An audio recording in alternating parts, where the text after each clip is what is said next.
How's it going, folks? I'm Brother Matthew, and welcome to Christian Coffee Time, where we sit down together to study the Word of God.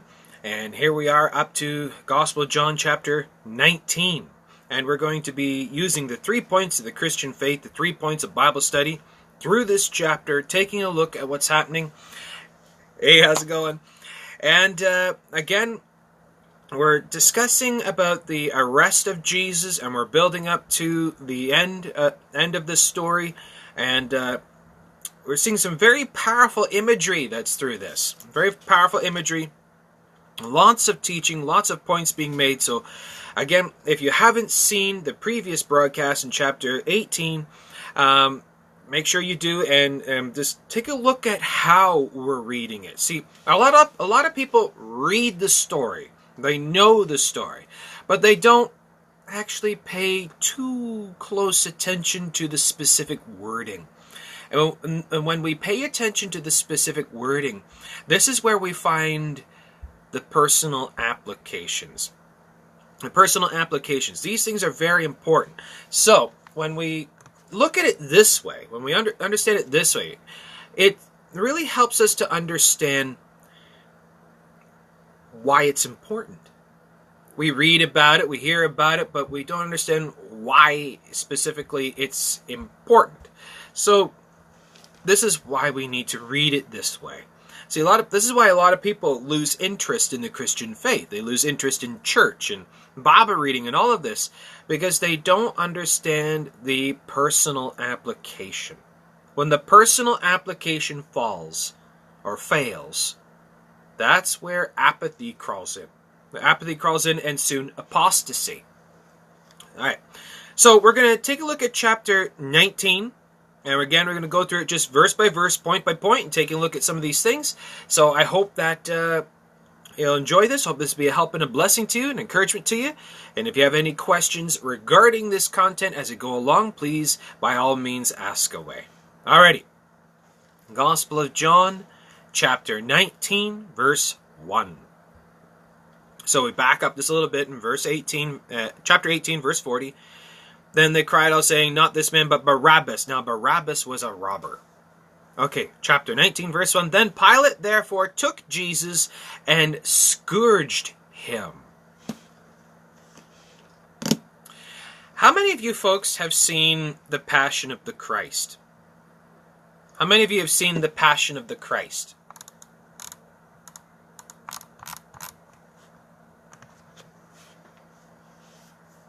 Or any of those other Jesus movies? Now, The Passion of the Christ is quite powerful. It's quite intense, very graphic. But you know, something about The Passion of the Christ is it is probably the most graphic depiction of the crucifixion of Christ that's out there in movie form. But one thing you should know about it is that the Passion of the Christ doesn't even come close. It doesn't even come close to how bad it actually was. Now, I've done some personal research. So my own personal research and studying on the culture and society and all those things back then. The Roman Empire and how they dealt with things in this way, and did some research in this. Now, the soldiers that were used here, actually, these soldiers that it talks about, that Pilate had him scourged. Now, Jesus was handed over to the Praetorian Guard. The Praetorian Guard were the specific Roman soldiers that looked after the elite, the government people, the Caesars and the kings and all of them. These were very high up and very powerful soldiers. Now, the Praetorian Guard were also quite unique in the sense that they were sadists. They were absolutely horrendously evil, dark, brutal, vicious monsters, is what the Praetorian Guard were. They had no morals. They had no issue with making people be in pain and torture. They were also the ones that would dole out the punishments. Now, the Praetorian Guard were the ones that scourged Jesus. I think you have it right, Praetorian. Okay, now the thing about this, it says they scourged him. Now, the type of scourging that they did back then as well, for punishment, they was called 40 stripes save one, because 40 would kill a man. Now, how? Well, I guess I could just use this stick. The whip that they used would be a handle that's about foot and a half long. A handle that was about a foot and a half long. And on the end of the handle were 9 strands of leather, about 2 to 2.5 feet long, 9 strands of leather. And the strands of leather were embedded with bits of stone, bone, and glass. Embedded in the leather strips, all throughout the leather strips. Now, the whip was famously called, as we call it now, the cat of nine tails. But it wasn't just leather strips, they were embedded bits of stone, bone, and glass. It was basically like a buzzsaw, a chainsaw.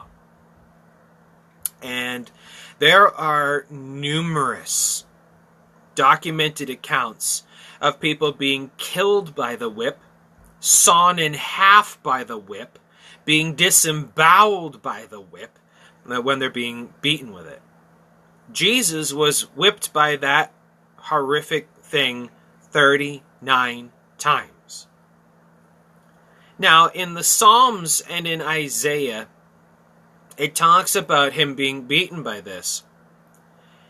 And that it says his bones were visible. That when this whip, they would lash it down, it would whip around, but it would hook in. The bits of bone, stone, and glass would hook into the flesh, and then they pull it back and it would rip all of that flesh open 39 times. And they'd work from the shoulders down to the back of the legs. Back up to the shoulders, back down to the legs. Up to the shoulders, back down to the legs. Up and down, 39 times. Tearing you to shreds. And it says they plowed furrows upon my back. His bones were visible. You could see the rib cage of Jesus. Just so you know exactly what's going on. The Passion of the Christ is nothing. That's literally nothing. It's pretty bad, but it's nothing. Literally nothing compared to this. What actually happened.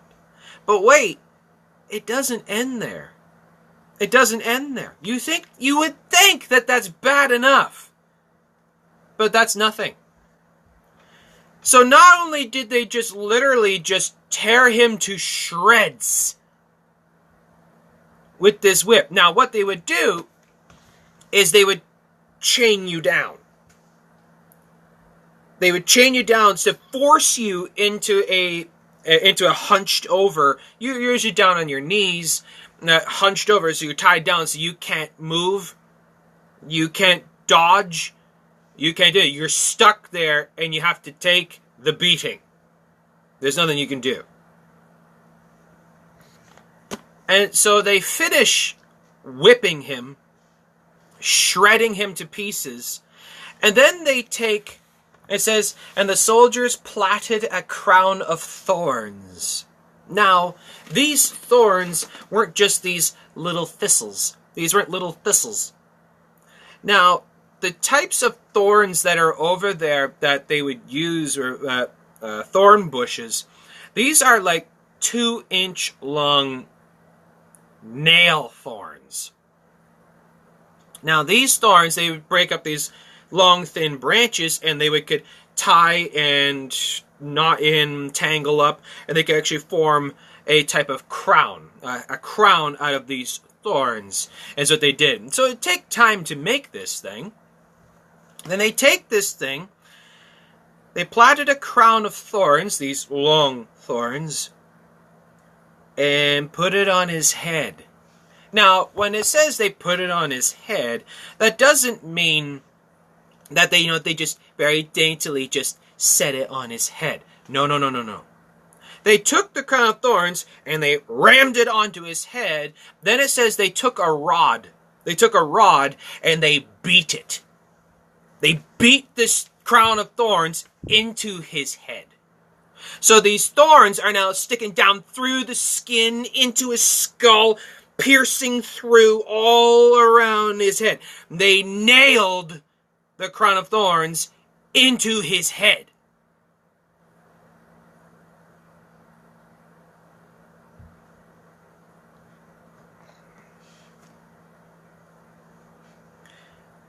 And it doesn't end there. And they put on him a purple robe and then mocked him. They mocked him. And said, "Hail, King of the Jews!" And then they smote him with their hands. They started slapping him and punching him. So they just used this Roman whip, shredded him to pieces. They hammered a crown of thorns into his head.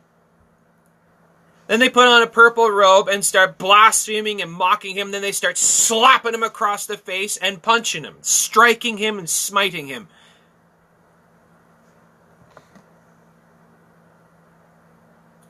Now, what it doesn't mention in John is what they also did. In some of the other Gospels, it mentions more detail. You'd think that's bad enough. But they whipped him. They beat a crown of thorns into his head.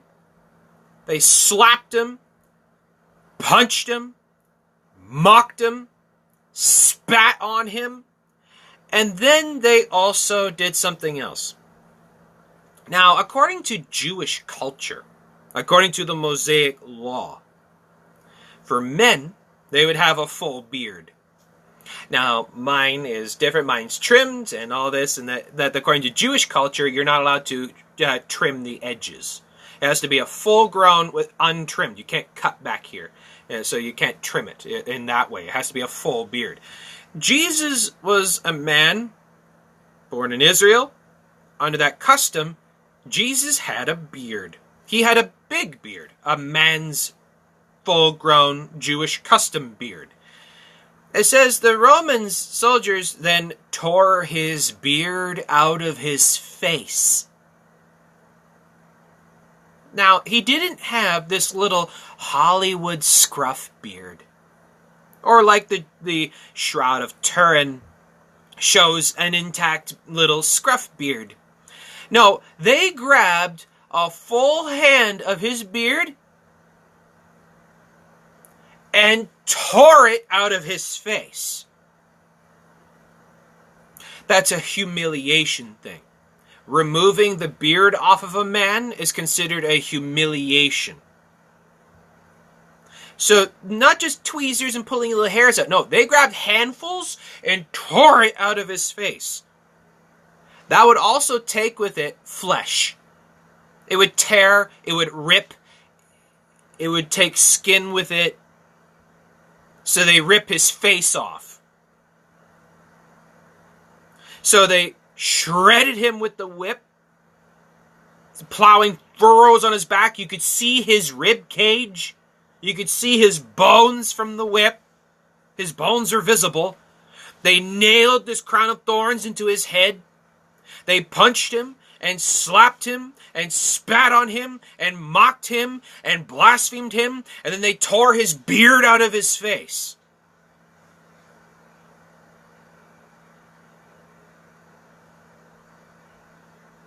But it doesn't end there.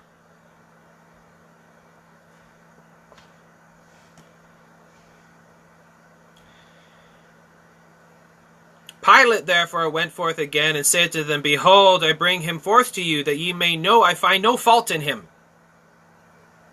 Now, why did Pilate let that happen? Pilate let that happen. He was trying to play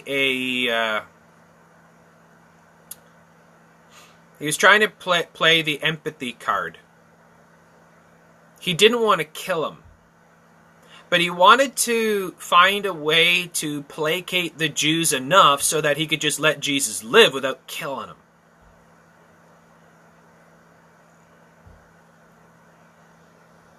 That's pretty bad, but that was the reason why he did that. Because he knew Barabbas was guilty, Jesus was not, so he tried to play the empathy card. Then came Jesus forth, wearing the crown of thorns and the purple robe, and Pilate saith unto them, Behold the man. Now, if you could imagine, if we could just rewind the tape a little bit, go back to the whipping. Now, what our minds do, it's a form of mental protection. Psychologically, our minds don't like to think about and dwell on gore because it's shocking and it's horrific and it causes trauma. So our minds actually won't even be able to imagine the gore. But if you can just let your mind just for a second picture the blood. You see, that whip, when it would wrap around and hook in and tear, it would be cutting through veins, muscle, flesh, skin, all of it. There would be blood everywhere, spraying, gushing, pouring out of him. 39 strikes with this whip, 9 strands, that's a lot of lacerations and gashes and cuts, and you could see his bones because it would tear muscle right off. And then the crown of thorns beaten into his head. His head would just be poured. It would be running off of his face. And then the punches and the slaps. His face would be just puffy and cut and smashed. And then the beard ripped out of his face, blood pouring out of his face, off of his body. And he's standing in front of the people just pouring blood.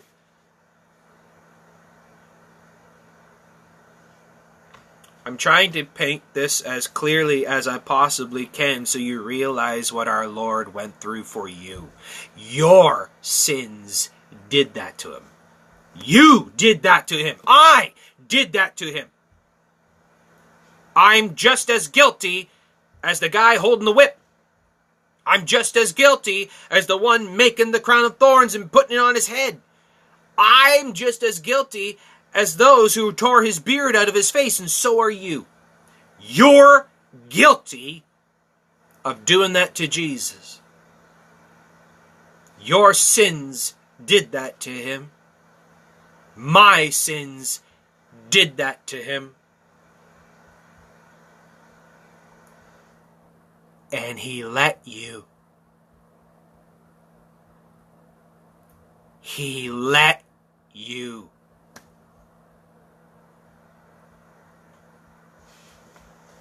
Now, the other thing that the scripture also says in Isaiah 53, he was oppressed and he was afflicted, yet he opened not his mouth. He is brought as a lamb to the slaughter, and as a sheep before her shears is dumb, so he openeth not his mouth. Now, here's the one thing to show the mastery of Jesus. He didn't make a sound. He didn't say a single word when they were doing that to him. Every strike of that whip, every single individual thorn that pierced his head, every single slap and punch and the tearing out of his beard, he didn't say a single word, and he didn't make a single sound.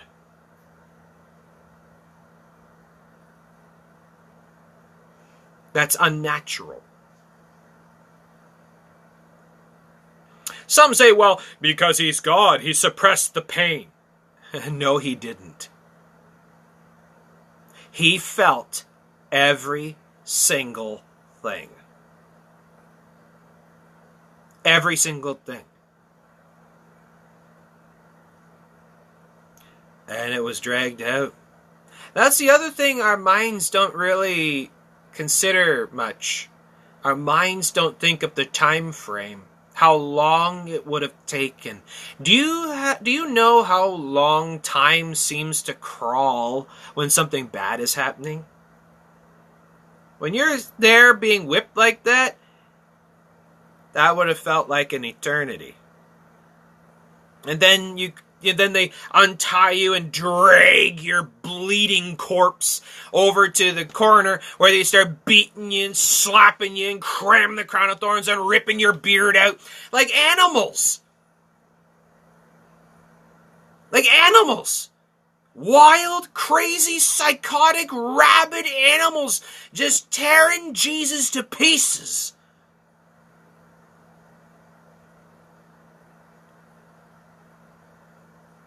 And he did that for you. He let that happen.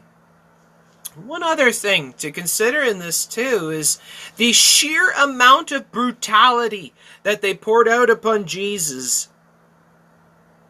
No normal human could have survived that. Yeah, I got thinking about that. No normal human could survive the sheer amount of brutality that was poured out upon him. The blood loss, the pain, the torture, all of that, not possible. And then Jesus is standing by Pilate. Blood pouring out. Normal people, you would have already bled out. You would have already bled out and you'd already be dead. You wouldn't be able to stand there. And then he carries his cross.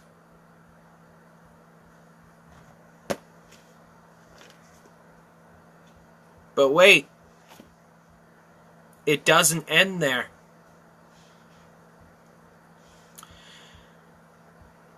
Then came Jesus forth, wearing the crown of thorns and the purple robe. And Pilate saith unto them, Behold the man! When the chief priests therefore and officers saw him, they cried out, saying, Crucify him! Crucify him! Pilate saith unto them, Take ye him and crucify him, for I find no fault in him. The Jews answered him, We have a law, and by our law he ought to die, because he made himself the Son of God. When Pilate therefore heard that saying, he was the more afraid, and went again into the judgment hall, and saith unto Jesus, Whence art thou? But Jesus gave him no answer. Then saith Pilate unto him, Speakest thou not unto me? Knowest thou not that I have power to crucify thee, and I have power to release thee? Jesus answered, Thou couldst have no power at all against me, except it were given thee from above. Therefore he that delivered me unto thee hath the greater sin. Now, do a little background on Pilate. If we do a little background on Pilate, Pilate was a Roman. Now, according to Roman culture back then, they were very, very, very, very, very, very, very superstitious. And also, the thing that was different about the Jews and the Romans is the Jews believe in God as, God is spirit, and God is not man. And that's why the Jews also had a lot of trouble accepting Jesus, and because they also had corrupted the laws of God, and they didn't understand that God was going to come down in fashion as a man, as the prophet said, and the Jews no longer believed the prophets. Now, the thing about Pilate being a Roman is the Romans didn't really have trouble believing in human-formed gods. They had lots of them. Lots of different Roman gods in the form of a man or a woman, human-formed gods.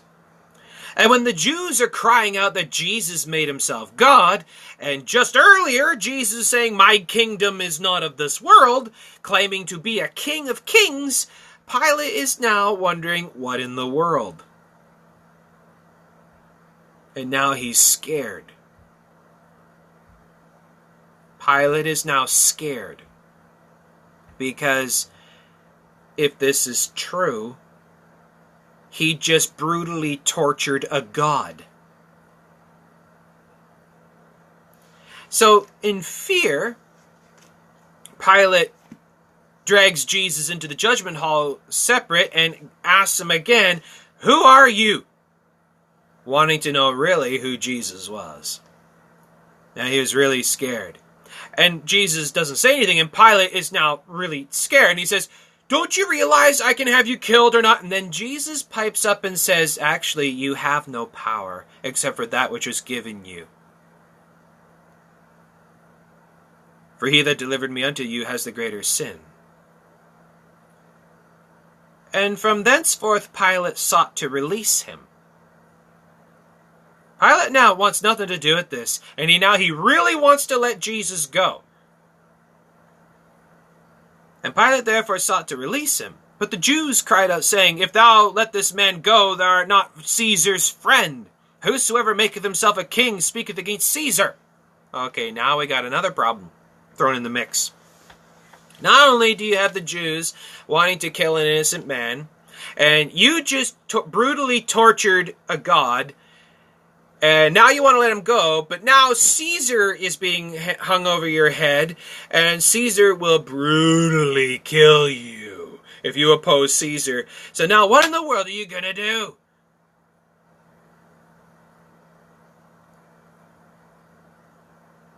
So now you got politics, you got the Jews, you got this God. What are you going to do? This is Pilate's dilemma. Pilate's dilemma. For whoso maketh himself a king speaketh against Caesar. When Pilate therefore heard that saying regarding Caesar, he desperately tried to figure out what to do. Now, what's not mentioned in the Gospel of John, that is mentioned in the other Gospels, is that Pilate's wife came to him and told him something very interesting. Pilate's wife came to him and said that she had had a vision, a dream, that told her that this man was the Holy One of God, and that you should have nothing to do with him. So she ran to Pilate to tell him about this. So now his wife is having vision dreams that this man is God, and now he doesn't know what to do. Poor Pilate. So what does he do? Pilate plays a very safe card. You know what Pilate decides to do? Pilate therefore heard that saying. He brought Jesus forth and sat down in the judgment seat in the place that is called the pavement, but in the Hebrew, Gabbatha. And it was the preparation of the Passover, and about the 6th hour, and he saith unto the Jews, "Behold your king." And they cried out, away with him, crucify him." Pilate saith unto them, "Shall I crucify your king?" The chief priests answered, "We have no king but Caesar." And then delivered he him therefore unto them to be crucified, and they took Jesus and led him away. Now, as is mentioned in the other Gospels, Pilate decides to remove himself from the entire situation. He washes his hands of it. He says, look, washes his hands, "I am clean of this man's blood. I want nothing to do with this. This is all wrong. If you want to kill him, then you kill him. I'm having nothing to do with it." He removes himself from the whole thing. Now, I've thought about this. I've often thought, why? Was it the fear of Caesar? No. Was it the fear of the Jews? No. If you actually go back through the text and you look for the first flicker of fear and wonderment. It was when Jesus said to him, "My kingdom is not of this world." And then in fear, Pilate later takes him and asks him where he was from, and Jesus tells him again some more stuff, proving to Pilate his divinity. Pairing with his wife's vision, Pilate actually believed what Jesus told him. Pilate actually believed what Jesus told him.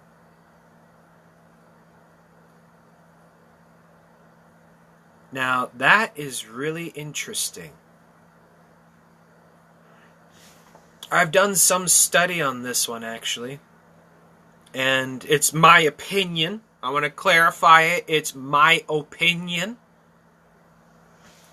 that due to the content here that we have, my opinion is that there is a very good chance we're going to see Pilate in heaven.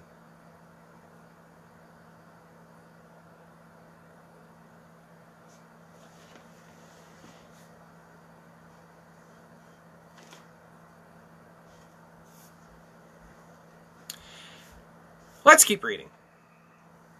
Pilate washed his hands of everything and says, "Fine then, you take him." Then delivered he him therefore unto them to be crucified, and they took Jesus and led him away. Now, let's revisit what they did to Jesus. They beat him to hamburger. Shredded him with the whip. His bones were visible. Now, what it also says in the prophecies, my joints were put out of place. Have you ever dislocated a shoulder or an elbow or your hip? You ever dislocated a joint? Feels great, doesn't it? Really feels good. No, it's an absolute exploding pain. It's an absolute exploding pain.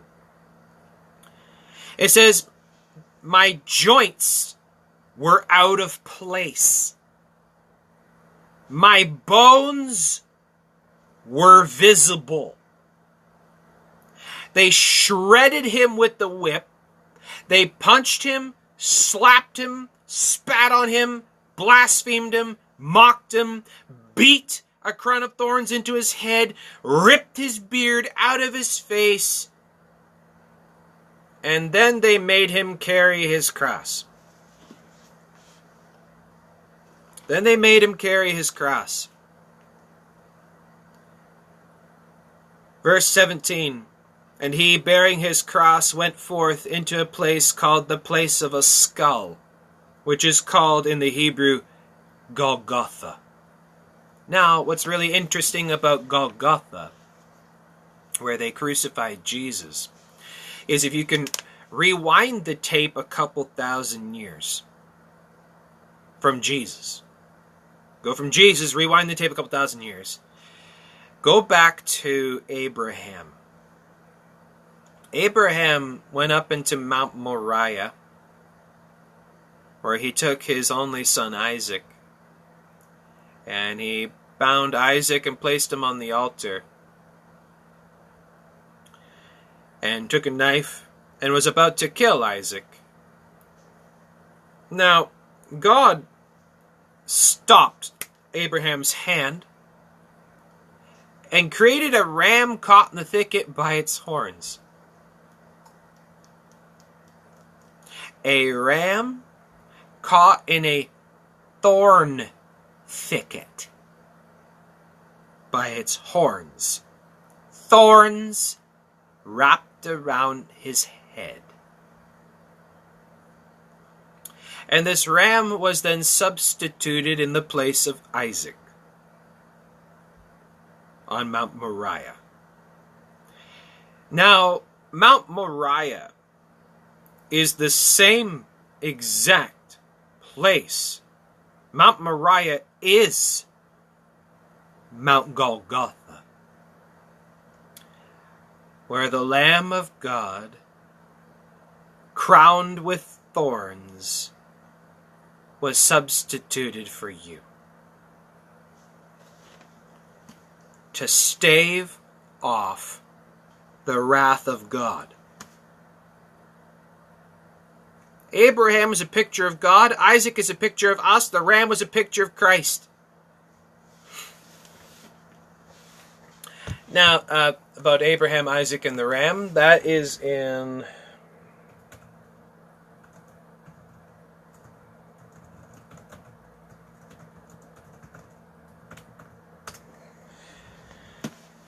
Genesis 22. Genesis 22 is where Abraham, Isaac, and the ram took place. So it's interesting, we see full circle of all the prophecies and everything being fulfilled. But wait, it doesn't end there. The torture and the pain doesn't end there. And he bearing his cross. Okay, now think about this. So they have to go from Pilate's judgment hall, and they put on Jesus this big, heavy wooden crossbeam. Now, just as a note, some people might disagree, but actually if you do a study on this cross, the cross beam that Jesus was carrying, now Jesus was not actually carrying the full, actual T-cross thing. He was carrying the cross beam. They put the cross beam on him. He has to drag the cross beam through the city. Now, okay, you've just been whipped to shreds, literally. Muscle is torn, tendons are torn, veins are ripped open, you're gushing blood. You've been beaten and slapped a crown of thorns on your head, the beard ripped out of your face is cut and bloodied from the beatings, and your joints are put out of place, and now they're making you carry this heavy splintery thing on a ripped open back and dislocated joints.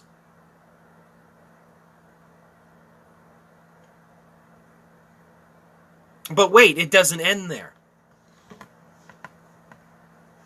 And then they crucified him. Now, according to Christian medical practitioners, no, he didn't numb the pain.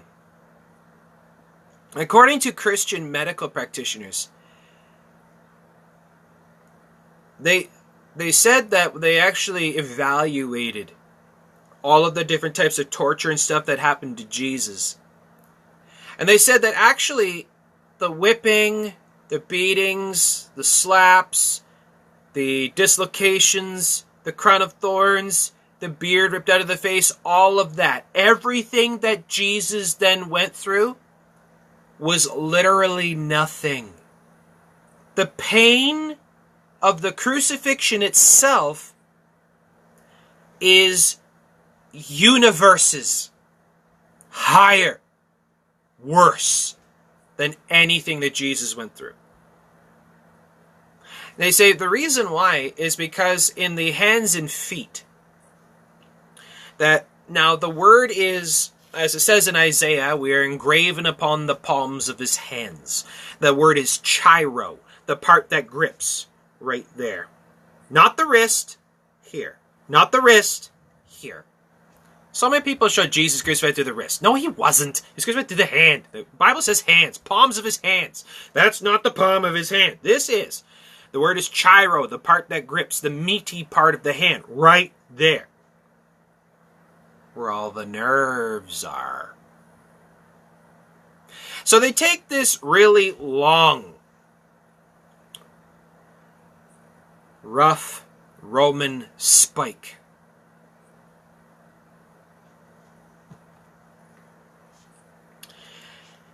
They force his arm onto the wood. They stretch out his hand. They take the spike, drive it into the hand so that it doesn't fall over. Then they take a hammer and they start beating it through his hand, through the nerve clusters, into the wood. And with every pound of the hammer, the medical scientists said that the nerve clusters being pierced through and ripped to shreds by the nail, it would feel like your brain is literally exploding with every single one. Your brain feels like it's just exploding. And they do that hand, then they do that hand, and then they take the feet. Now, there were two methods of how they would do the feet. The one is they would have the foot, they put this 45 degree or more little block up against, they nail the block to the wood, then they put your feet against it, and one foot over the other, and they nail through the feet. Or they would take each foot individually on the sides of the thing, and they put the nail through the ankle into the side of the post. So they either do the overlap on the front, or they do individually to go through the ankle. Right through the ankle bone. Right through the ankle bone into the thing. Each foot individually.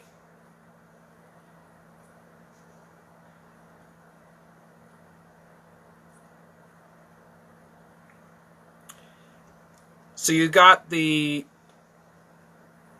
Roman whip of bone, stone, and glass, shredding you to pieces so that your bones are visible. They dislocated his joints. My joints were out of place. They tore his beard out of his face. They slapped him and punched him and spat on him and mocked him. They took the crown of thorns, rammed it into his head, and then beat it down with a rod. So now you got concussion, and you got scalp piercings of the thorns. And then they make you drag this thing out of the city, and the pain of all this, all in the blood loss. Then they tie you down, and they nail your hands and feet. And it's not done yet. There's one more thing left.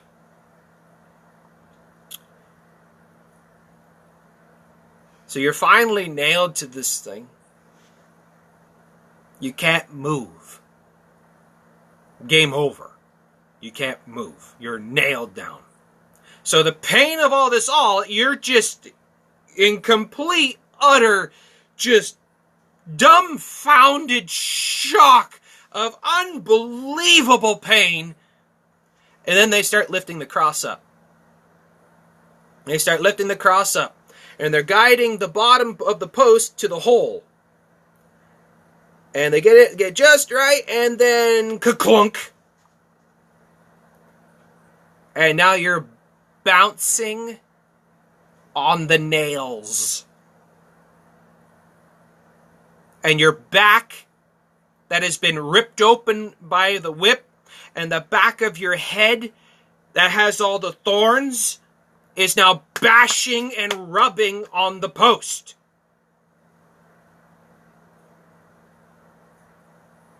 And it doesn't end there.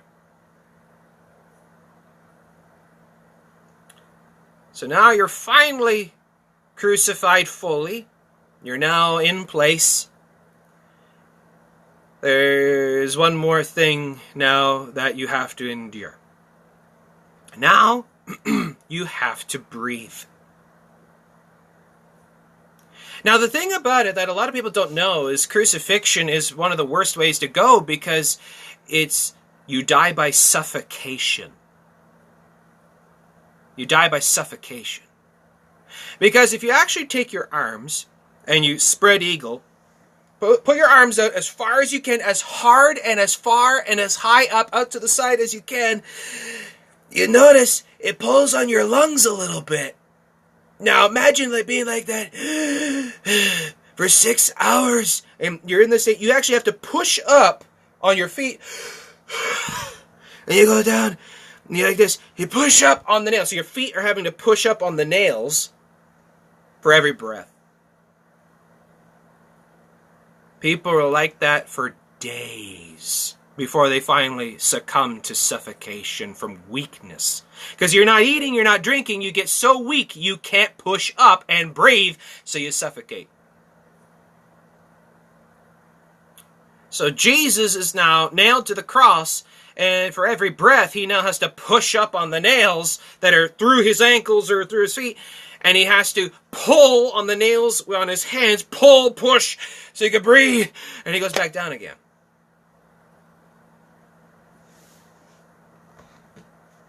And he was like that on the cross for 6 hours. And every press on the nails so he could go up and breathe, his back would rub on that splintery post. His scalp, his head would, the thorns would catch the post every once in a while and would pierce into his head.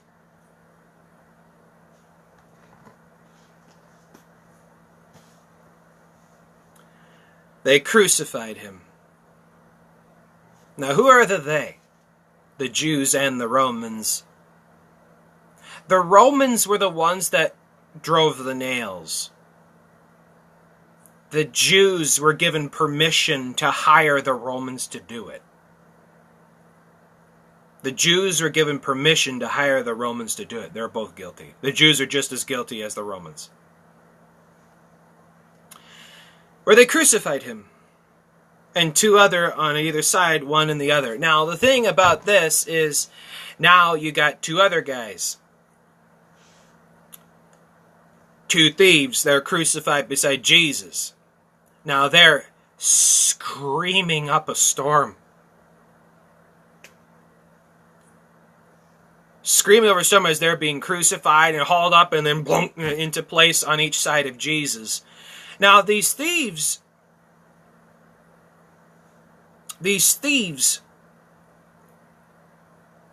they mocked Jesus at first.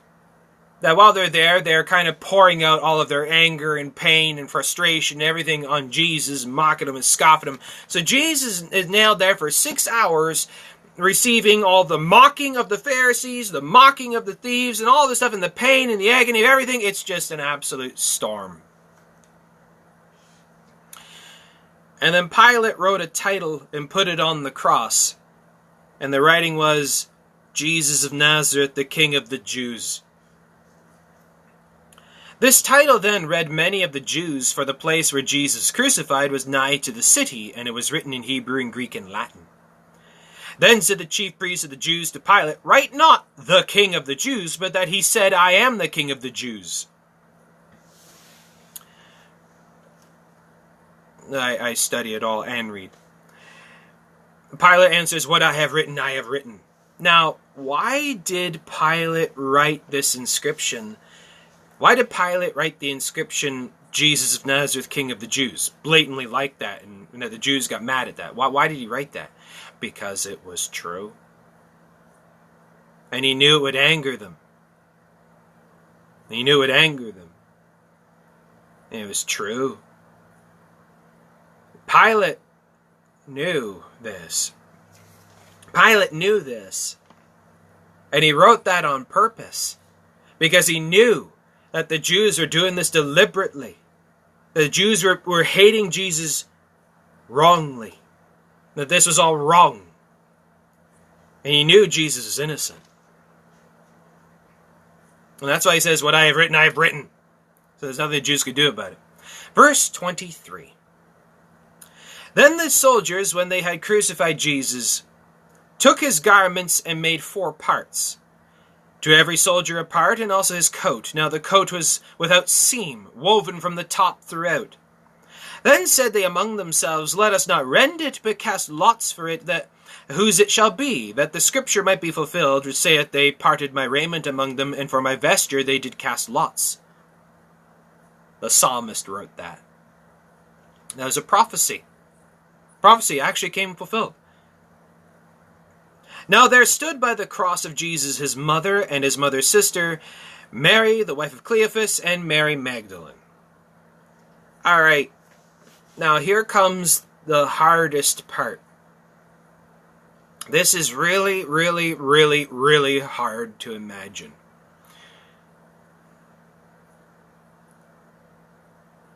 Your family having to endure watching all of that happen to you. You know, we don't really pay much attention to the onlookers.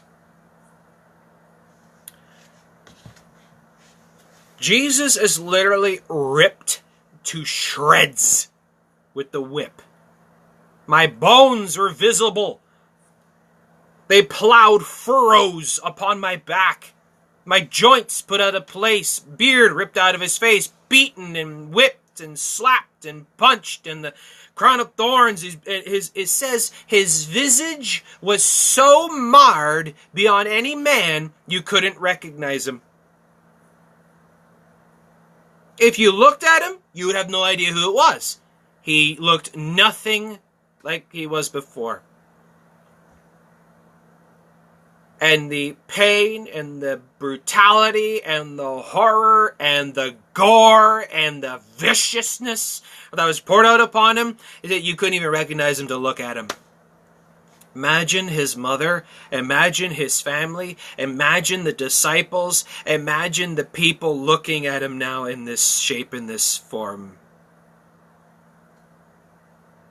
It would have been absolute horrific nightmare beyond nightmares. This is no longer just story. It's not just words. It's real. This is happening. It's not a movie. It's not a horror movie. This is reality. This happened. This is real. You'd be in traumatic shock. You'd be having PTSD. You'd be having panic attacks. There'd be people screaming and crying and fainting and everything else. Imagine your son. Someone doing that to your child. Someone doing that to your brother. Someone doing that to your best friend. Imagine someone doing that to a loved one of yours. What would you do? There's nothing you can do. There's nothing you can do. All you can do is watch it and listen to it and feel it. And now they're nailed to a cross. And you can't take them down. You can't help them. You can't comfort them in any way. There's nothing you can do. Take it all in. The whole scene.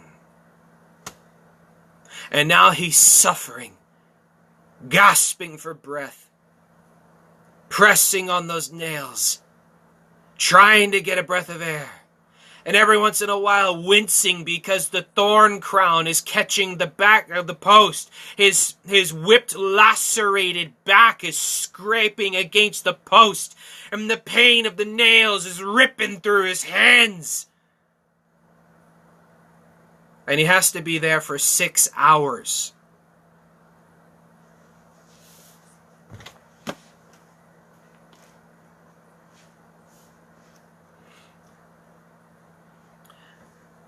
Now there stood by the cross Jesus, his mother, and his mother's sister, Mary, the wife of Cleophas, and Mary Magdalene.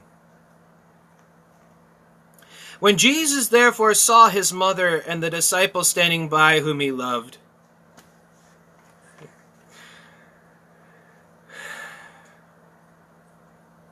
even in all of this agony, and all of this pain, and all of this torture, this brutality, this vicious brutality that was poured out upon him, Jesus, in agony, face all beaten and puffy, eyes swollen, beard ripped out of his face, and all the horror that's upon him. And he's up there in agony, gasping for breath, and he looks down, and he sees his mom. He sees Mary and John.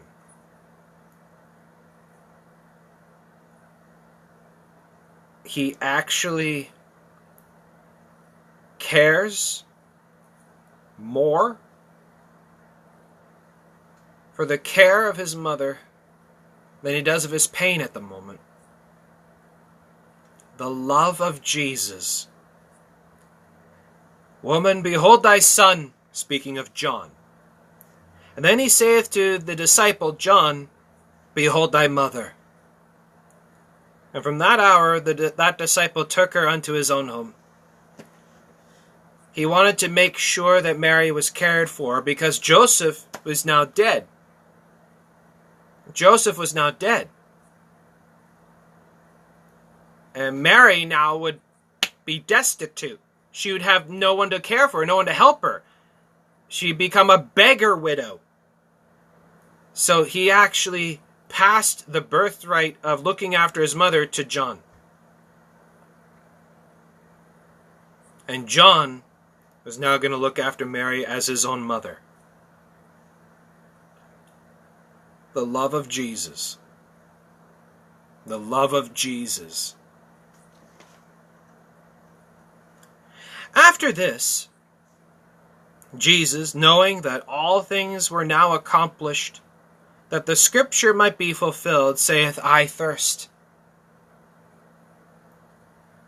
Now, if we look at this medically, actually, the thing about that is massive blood loss makes you thirsty. Now, years ago, I worked in high-risk security, and I was trained and licensed as a first responder for a while. And I dealt with my fair share of brutal injuries. Horrific things.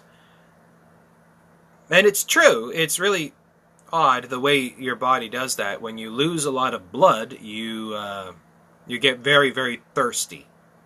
It's a natural physical reaction. You want more water to help with your body in making more blood. Jesus, because of the blood loss, says, I thirst. Now, there was set a vessel full of vinegar. Now, this vinegar actually is what's called Roman wine. Roman wine. Now, this is the soldier's wine. It's called vinegar because it was a sour wine. It was closer to vinegar than it was to actually regular high-grade wine. It was a cheap wine. It was soldier's wine, cheap wine. It was called vinegar because it was a sour wine. Now, the reason why they gave him this, there was set a vessel full of vinegar, and they filled a sponge with vinegar and put it on hyssop and put it to his mouth. The reason why is because this would numb the pain.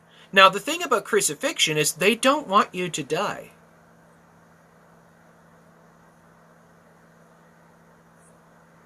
They don't want you to die.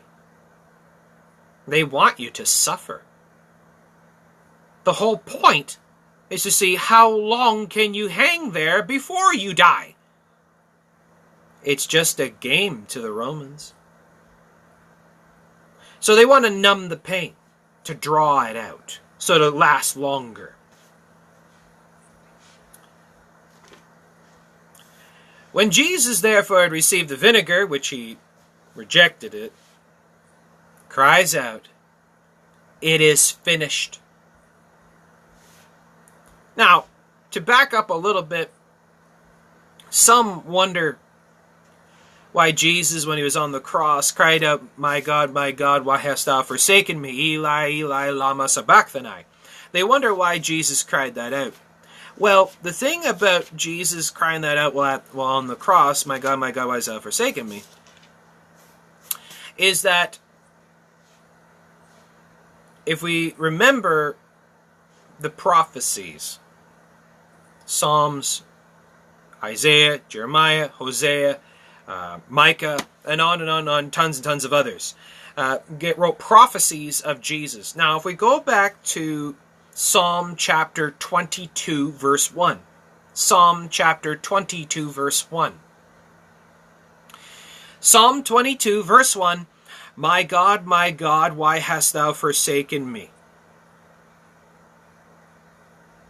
Why art thou so far from helping me, and from the words of my roaring?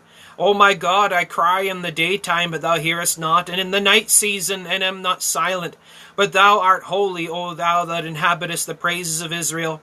Our fathers trusted in thee, and they trusted, and thou didst deliver them. They cried unto thee, and were delivered. They trusted in thee, and were not confounded. But I am a worm, and no man, a reproach of men, and despised of the people.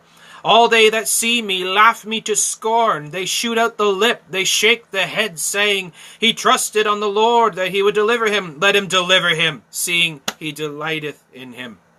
What did the Pharisees say to Jesus while he was on the cross? Oh, he helped others. Let's see if he can help himself. Come down from the cross. He trusted in the Lord. Let's see. The Pharisees mocked him, just like it says here. He trusted on the Lord that he would deliver him. Let him deliver him. Let him come down from the cross if he be.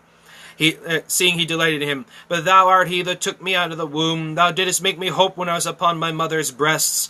I was cast upon thee from the womb. Thou art my God from my mother's belly. Be not far from me, for trouble is near, for there is none to help. Many bulls have compassed me. Strong bulls of Bashan have beset me round. They gaped upon me with their mouths as a ravening and roaring lion. Mockery and scoffing and ridicule, just like the Pharisees. I am poured out like water, and all my bones are out of joint. My heart is like wax. It is melted in the midst of my bowels. My strength is dried up like a potsherd, and my tongue cleaveth to my jaws. And thou hast brought me into the dust of death. For dogs have compassed me, the assembly of the wicked have enclosed me. They pierced my hands and my feet. I may tell all my bones, and they look and stare upon me. My bones stared upon me. They part my garments among them, and cast lots upon my vesture. But be not thou far from me, O Lord. O my strength, haste thee to help me. Deliver my soul from the sword, my darling from the power of the dog. Save me from the lion's mouth, for they heard me from the horns of the unicorns. I will declare thy name unto my brethren. In the midst of the congregation will I praise thee. Ye that fear the Lord, praise him, all ye the seed of Jacob, glorify him, and fear him, all ye the seed of Israel. For he hath not despised nor abhorred the affliction of the afflicted, neither hath he hid his face from him. When he cried unto him, he heard. My praise shall be of thee in the great congregation. I will pay my vows before them that fear him. The meek shall eat and be satisfied. They shall praise the Lord that seek him. Your heart shall live forever. All the ends of the world shall remember and turn unto the Lord, and all the kindreds of the nations shall worship before thee. For the kingdom is the Lord's, and he is the governor among the nations. All they that be fat upon earth shall eat and worship. All they that go down to the dust shall bow before him, and none shall keep alive his soul. A seed shall serve him. It all shall be accounted to the Lord for a generation. They shall come and shall declare his righteousness unto a people that shall be born, that he hath done this.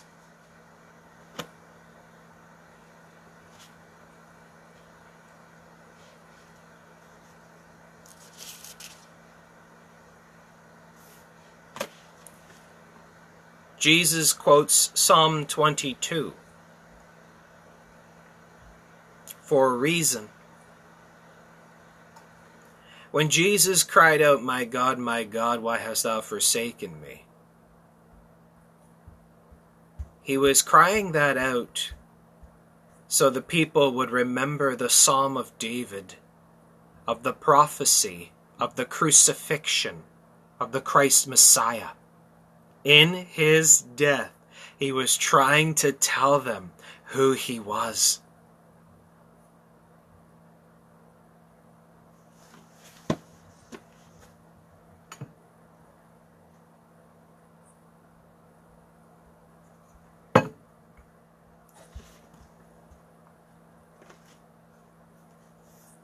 in his death, in his pain, in his agony, in his suffering, hanging on the cross with them spitting on him and mocking him and scoffing him and blaspheming him while he's on the cross, he was still trying to tell them who he was.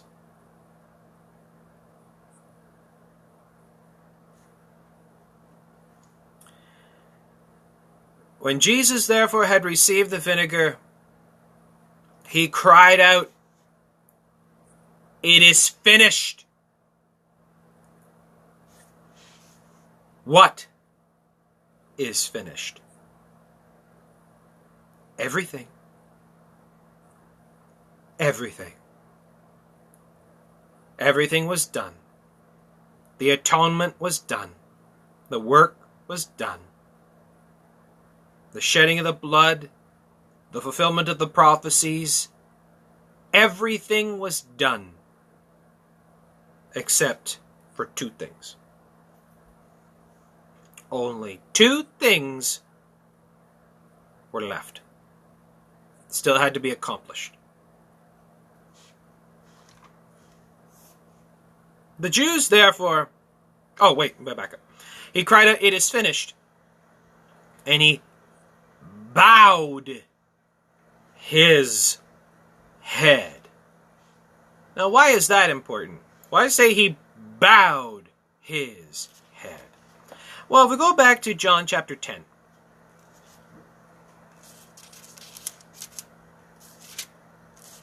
Go back to John chapter 10, verse 18. Okay, back up to verse 17. John 10:17. "Therefore doth my Father love me, because I lay down my life. I lay down my life that I might take it again. No man taketh it from me, but I lay it down of myself. I have power to lay it down, and I have power to take it again.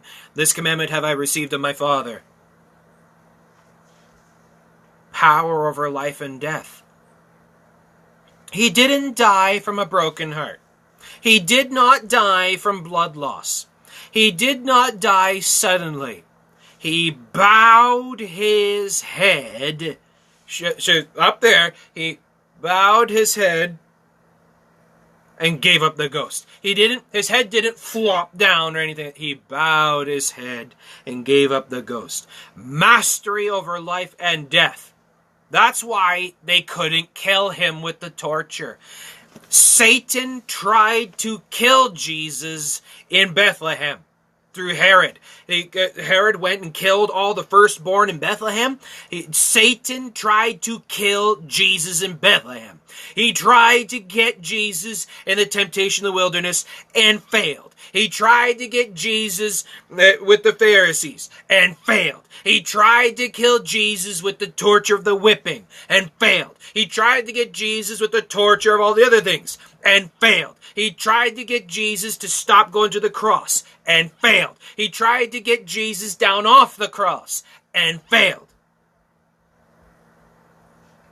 The master of life and death, the master of all things, he bowed his head. He wasn't going to die until it was time to die. And he bowed his head and gave up the ghost. The Jews, therefore, because it was the preparation that the bodies should not remain upon the cross on the Sabbath day, for that Sabbath day was an high day, besought Pilate that their legs might be broken, that they might be taken away. Now, why in the world would you want to break the legs of the guys that are crucified? So they can't push up and breathe. So now you're crucified, hanging there, suffering, and along comes a Roman soldier with a mallet. And he comes up to you, takes a hold of the mallet, and smashes your legs. So that you can't push up and breathe. So now you'll suffocate really quickly. Because now the sudden, sheer, crazy, psychotic pain of smashed legs while nailed to a cross, you're now in panic mode, and now you'll suffocate and die real fast. You'd actually suffocate and die really quickly. It'd actually be quite sudden.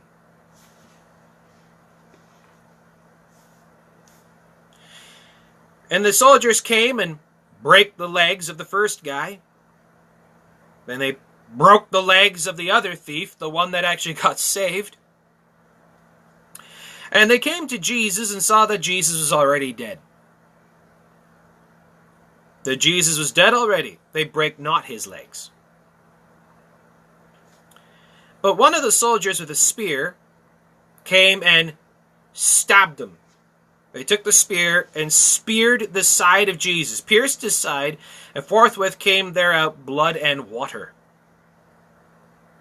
And he that saw it bare record, and his record is true, and he knoweth that he saith true, and he knoweth that he saith true, that ye might believe. For these things were done, that the scripture should be fulfilled. A bone of him shall not be broken. And again, another scripture saith, they shall look upon him whom they have pierced. The Roman soldier that pierced the side of Jesus, when he saw the blood and water, he said, truly, this was the Son of God. That soldier is in heaven right now. The soldier that speared the body of Jesus is in heaven right now. The thief that was crucified beside Jesus is in heaven right now. Could you imagine being one of the soldiers that tortured Jesus? And now you're saved. Now you're in heaven. And even more than that, the only thing in heaven made by man are the nail print scars in the hands of Jesus. The nail print scars in the feet of Jesus. And the spear hole in the side of Jesus. He still has them. He kept those, right? He kept the nail print scars in the spear hole. Could you imagine being the soldier in heaven for all eternity, and every time you look at Jesus, you see those marks that you made?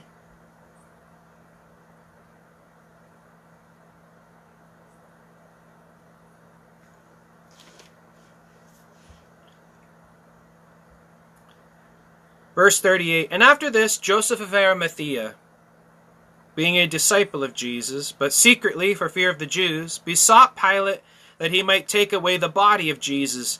And Pilate gave him leave. He came therefore and took the body of Jesus. Go back to Isaiah 53. For he was cut off out of the land of the living. For the transgression of my people was he stricken. He made his grave with the wicked, crucified between two thieves, and with the rich in his death. Joseph of Arimathea's tomb.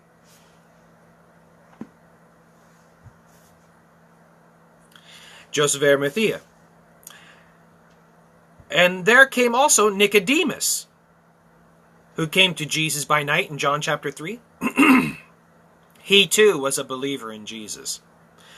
There came also Nicodemus, which at the first came to Jesus by night, and brought a mixture of myrrh and aloes with 100-pound weight. Then took they the body of Jesus, and wound it in linen clothes with the spices, as the manner of the Jews is to bury. Now in the place where he was crucified, there was a garden, and in the garden a new sepulchre, wherein was never man yet laid. There laid they Jesus, therefore, because of the Jews' preparation day, for the sepulchre was nigh at hand.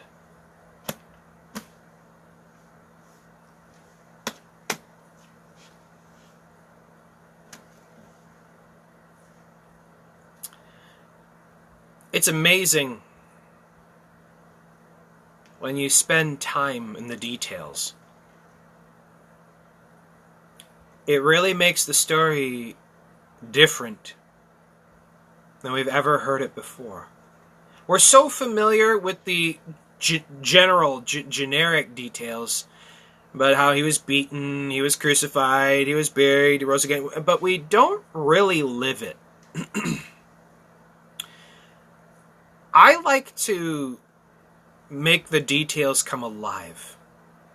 I like to live it. I don't want my faith in Christ to be a generic faith. I want to be there. I want to see it. I want to hear it. I want to experience it. I want to feel that anxiety. I want to feel it. I want to know it. I want it to be real to me. But there's one more thing. There's one more thing. Chapter 20. Shall we do chapter 20? Story's not over.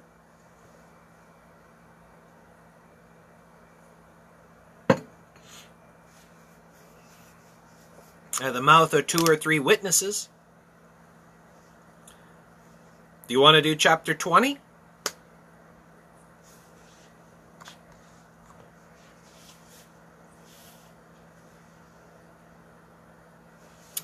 Alrighty. Okay.